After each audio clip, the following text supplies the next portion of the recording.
Tears for Humayun Ahmed, the Shakespeare of Bangladesh, as published in the Times of India by Rashidul Bari, voiced over by Michael Arias.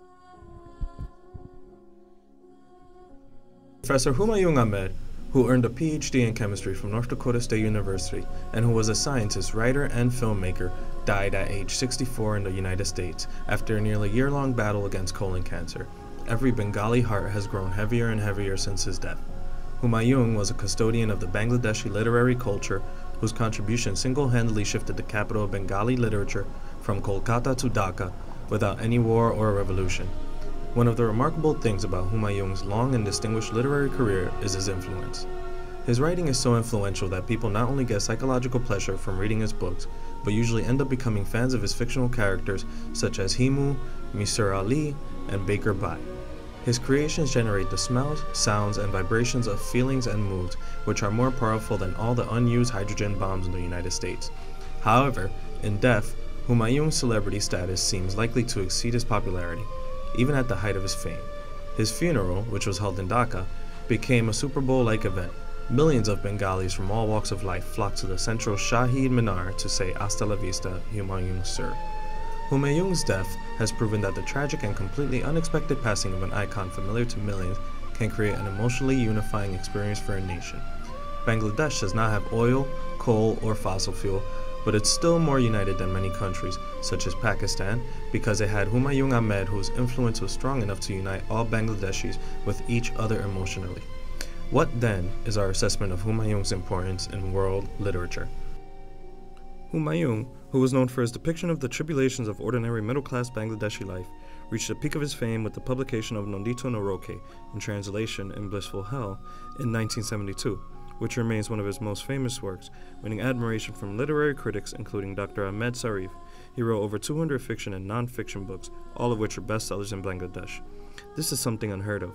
Furthermore, Humayun made a huge contribution to the field of fine arts, especially in film. He is hailed as one of the most influential architects of television drama of all time, authoring landmark sitcoms such as A Shab Din Ratri, Buhubrihi, Ayomoy, and Kothao Kune, which featured a fictional character named Baker Bai, who was wrongly convicted and executed. Baker Bai became such a popular character that before the last episode was aired, thousands of people across the country urged Humayun to change the script just to save his life, the life of a fictional character. This made Humayun a household name, which allowed him a great deal of autonomy for his future products, motion pictures. His films have covered many themes and genres addressing such topics as the Bangladesh Liberation War, the middle-class crisis, and socioeconomic issues.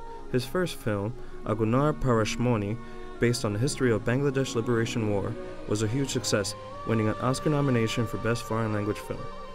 As with Sayed Rai, Zahir Raihan, or Tarek Masood, it is difficult to calculate the full effect Humayun had on Bangla film. But he was undisputably the most talented Bengali filmmaker, more so than his three famous predecessors.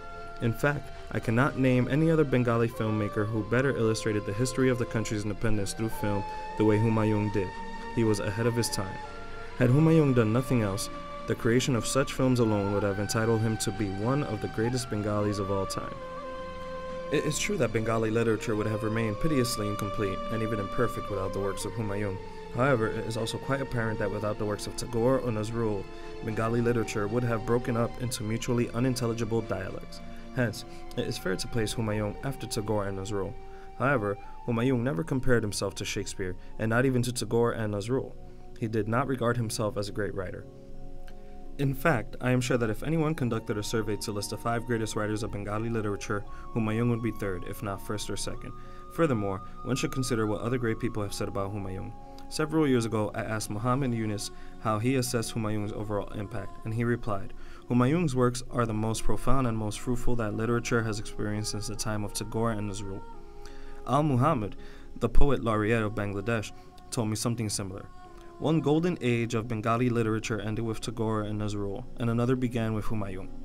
Fiction writer Imdadul Haq Milson considered him to be the almighty lord of his Bengali literature, controlling all their actions and thoughts.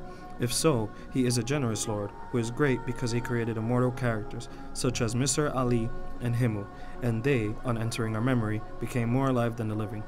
Mr. Ali is basically a rational psychologist committed to unraveling the mysteries around him through logic.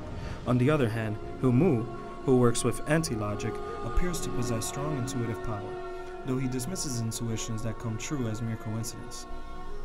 Mr. Ali forces us to realize that logic is above emotion, and Humu forces us to understand within ourselves that the better side of our nature should always struggle for dominance with our subtle dark side.